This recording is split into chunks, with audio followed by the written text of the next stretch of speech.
Hello, and welcome to another episode of the Profit Minds podcast. I'm your host, Dr. Stephen Kirch, creator of the Profit Minds Growth System, a unique blend of profit growth, productivity acceleration, and building robust business process for scale. In every episode, I interview entrepreneurs and small business owners from around the world with a unique story to tell. You can find the show on YouTube, LinkedIn, Apple and Google Podcasts, Stitcher, Spotify, and more. Hi, everyone. Today, my guest is Phil Brooks, founder, CEO, and head coach of Fresh Potential. Today, we'll be talking about the challenges of running a family business. Welcome, Phil. Hey, Steve. How are you? I am well, my friend. It's so good to have you on here. One of the things that I do with all of my guests, and because my story is a little bit weird, I like to hear the stories, and I like to have my guests share their stories of how did you come to be a coach for family-run businesses? Steve, I spent most of my life in family businesses in the fresh fruit and the fresh produce business, both in distribution and processing. And I worked with families all over the world who are our suppliers and then also our customers. So for a lifetime, I studied family business. In 2019, I sold the businesses, and then I put a focus on the next chapter of my life. And at the center of that was to use coaching to help bring accomplishment and good understanding and accomplishment into the world to make it better for other family businesses, to use the wisdom I'd learned for years. So that's how I became a coach. And as you know, I went back to school for 3 years in pursuit of just certifications and a deep understanding of coaching. And so how is it different coaching a family-owned business versus sort of any other kind of business? What is it? What are the problems that are unique to family-owned businesses?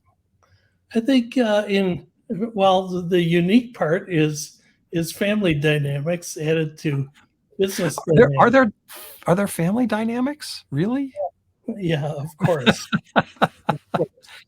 And we're family. So with family businesses, you have you can think of important things in family businesses we look at. Well, one way to look at it is you could call it the boss method. Is people looking at what's good for the business, what's good for each other, what's good for the stakeholders, and what's good for myself, and then to help everybody get a grasp on that. So with successful family businesses, a lot of times comes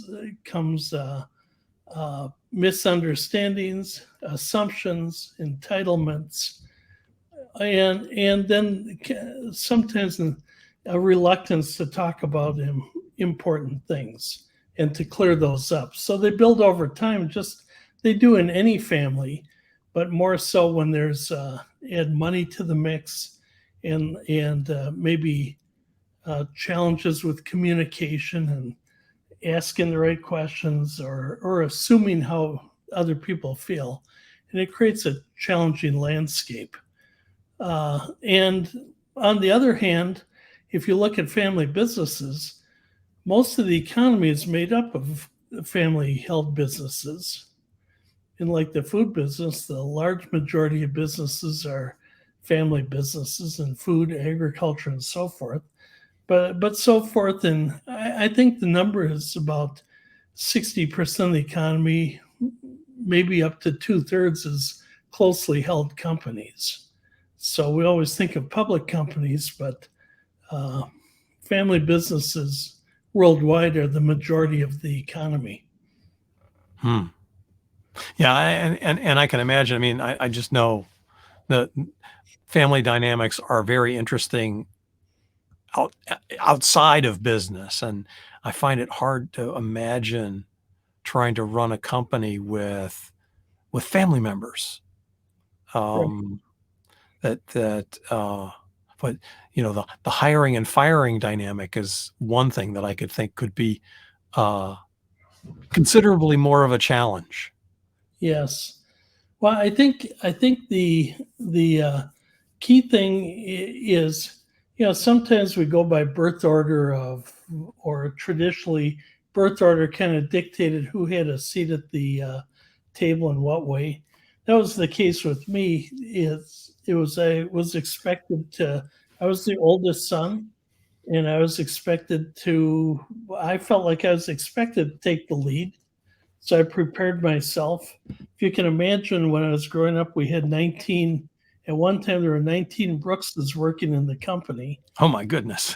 In when Generation Two was in charge, and that wasn't going to be able to go on to the next generation. So it filtered down to I was the last one left for my generation, and with families, usually there's a way. Actually, it's the same as the team coaching model.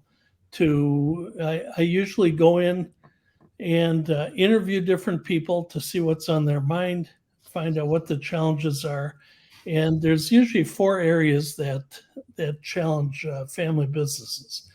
One is, what is our wish for legacy? The older generation may have a wish for one legacy that they've created. The younger generation legacy may mean their vision of what their career for the future will be. And then another one is, what are the financial issues on everybody's mind?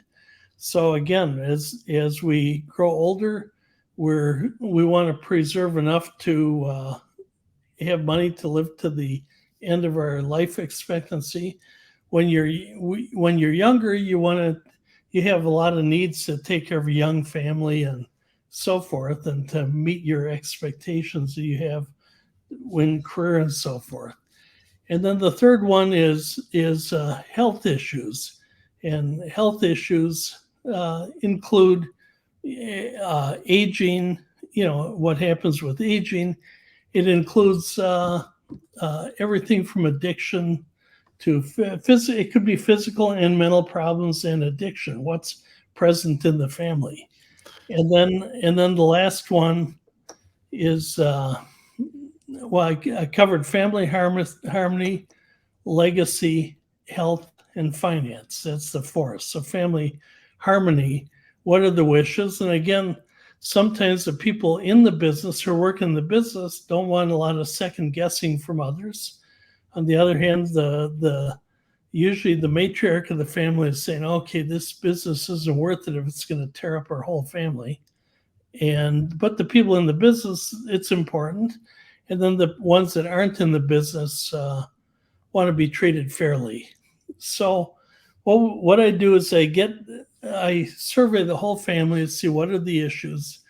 And then we usually, common things are, they haven't talked through things, so teach them good listening skills. And I think there's a technique I call the heart technique. I can go into that. So good listening skills to deeply listen to each other, and then having someone to help with the conflicts, like myself, to curate the conversation so it's productive helps. In the end, we come up with a constitution with a shared vision to say, here's our shared vision. Here are the wishes of the patriarch and the matriarch in the family, if they exist. Here are the wishes that the different family members have for each other. And these would be called kything statements. So Steve, kything is making public my wish for you. So for instance, my wish for you is that your businesses are just that this year, 2023, is your most successful year ever. And that you've got health and joy in your life. So we have the family cast those kind of wishes for each other and publish a constitution with a vision of where does this family want to go? And then it's how do we get the management leadership in place? How do we create a fair system for shareholders that may be in or out of the business? How do we maintain the family charter and the family harmony? And then how do we do business meetings? So business meetings, management leadership meetings, family meetings, and shareholder meetings to keep the whole thing on track with the vision and the purpose. And with that, it makes succession so much easier, and assumptions and entitlements out of the system. Yeah, I was going to ask about succession planning. I presume that's a big piece of what happens, what's important, and getting ready for the next generation. Yes. How does that work? What is it that's unusual there with respect to these family run businesses versus say the I'll call it I don't know, what do you call them, non-family businesses or I think it's pretty similar. So here's a couple statistics for all businesses. Business people in a survey, workers when surveyed, 80% say their stress level goes up when they have a new leader. Sure. Okay, and then I'll let you answer this. So people who are promoted and are into a new leadership role, how many of those do you think have a higher stress level? 100%. Okay, so there you go. You've got 100% stress with 80% stress, and that's the challenge. So I'll give you an analogy in a minute, but preparing the next generation for leadership is critically important. And it's been an honor to help a lot of young leaders in family businesses over the years. And I have a little formula. First of all, there's to be sure they have some resilience tools. And resilience is the ability to make decisions under pressure, and to when something goes as it isn't expected, to bounce back and be able to get right back in action, and without being overcome by your emotions. This is actually a skill that can be built and developed. So that's the first thing. And then the second thing is to understand the culture of the family and then the culture of the business, and to have a clear culture and vision in the business as well as the family. Then that it creates an alignment. So, and a life for the leader, the young leader, a life plan, and for the exiting leader, a life plan. So instead of letting go of things, it feels like they're moving on towards the next chapter. It's very hard to let go of something that includes your whole working identity. And I'm sure when you left Intel, that was a challenge to get a new identity after all those years with Intel. Yeah. And I can imagine that's even harder when it's not just your business, but your whole life is associated with this same group of people. And yes, so I'm fascinated by this culture conversation, the cultural aspects of this, and because you said there's a family culture and a business culture. Are they sometimes different? absolutely. If you think of it this way, I'm going to give. Can I share a analogy from apple orchards? Sure. Okay, so most people don't know, but like if Honeycrisp is one of the top apples right now, and so they have I love them, by the way. Yeah. Yeah, they have a Honeycrisp tree, and actually they have a second tree, which is a Russian dwarf tree.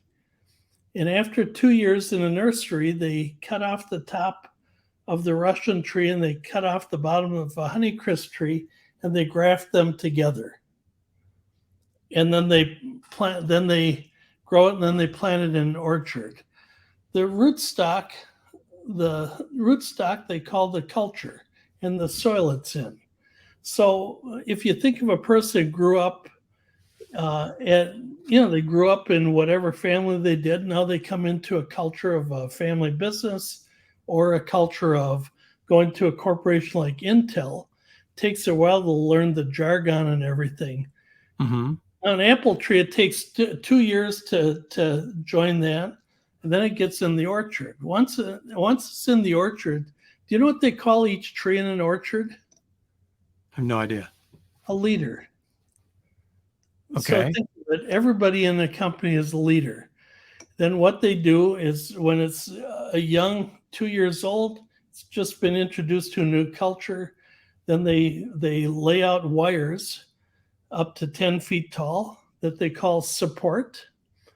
And then as the leader grows, as the leader grows in the orchard, then they prune it each year, and they call it pruning training.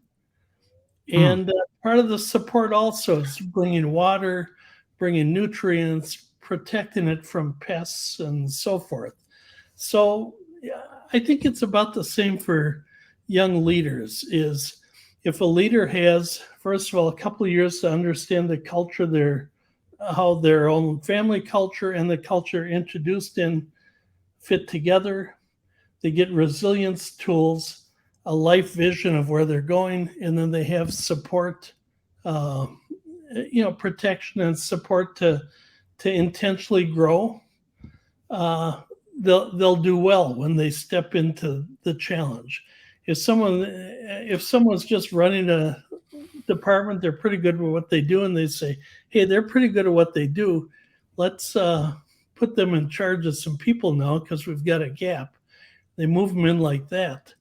Well, there you go. The 80% and the 100% are going to have a clash. So preparation with culture, resilience, a life plan for the person, and a career plan that are kind of woven together with support and training. That's the key. Now, an apple tree to get productive takes 2 years for the cultural introduction, and then about 4 years after that to be ready to lead. I think for leaders in like a family business or other companies, probably about the same. We have to work about 5-6 years ahead to have the best results. It can be compressed, but that's my theory about it. So what are some of the benefits that you see in your coaching relationships? How does that improve what's going on at the company? What are the tangible outcomes that you get for your clients? I think I have a fellow I've worked with, and he says in business there's two kinds of problems. There's money problems and people problems. And then a lot of times people problems cause money problems. And then on the other hand, when there's financial stress, it causes people problems. And it also they circle together. Yeah. So what I see is people are able to, first of all, they have a leadership mindset that develops into being more, I have to be a supportive, I have to be a visionary and a supportive person to help people get what they need to get their job done. Like being a host at a party, I'd want to make sure the people that like red wine, white wine, Diet Coke, and have people together with people that they would have an interesting conversation with. So that's the mindset.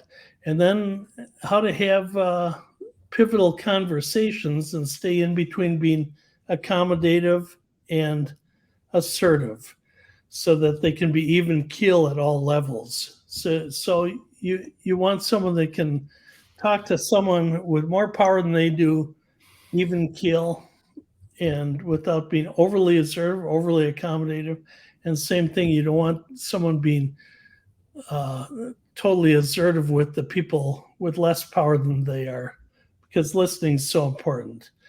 And then having a philosophy of how to lead change, because changes on the outside of organizations is happening incredibly fast today. And the pace of change and decision-making has to keep pace, operate as fast as the change the organization's into for it to exist. So leading change. And then the last one is leading teams, getting how to help people work together productively. So those are things I work on developing, and I said 6 years, but with someone experienced, a year of coaching can make a huge difference in their whole approach and their confidence, the way they listen, the way they handle stress, and the way they can tune into more options when they make decisions. Mm. So if somebody wanted to get in touch with you, what's the best way for them to reach out? I think you offer like a free initial consultation. Yes. So you can go on my website, freshpotential.com. And there's I think the /schedule is one of the tabs there. So that's a good one. And then if anybody wants a free download, if you send me an email at phillip.brooks@freshpotential.com, I'll send you a link to a download about communication in family businesses. Or actually, and it's the same in all businesses. Well, thanks. And that concludes our show. Thanks to our guest, Phil Brooks of Fresh Potential. And I hope you've learned something about running a family-owned business. I did. Thanks for listening. You've been listening to the Profit Minds podcast. This is your host, Dr. Stephen Kirch. Please visit www.profitminds.net for other episodes or to contact me. Thank you for your positive feedback, comments, questions, and for sharing this show with others. Thanks for listening. Have a grateful day.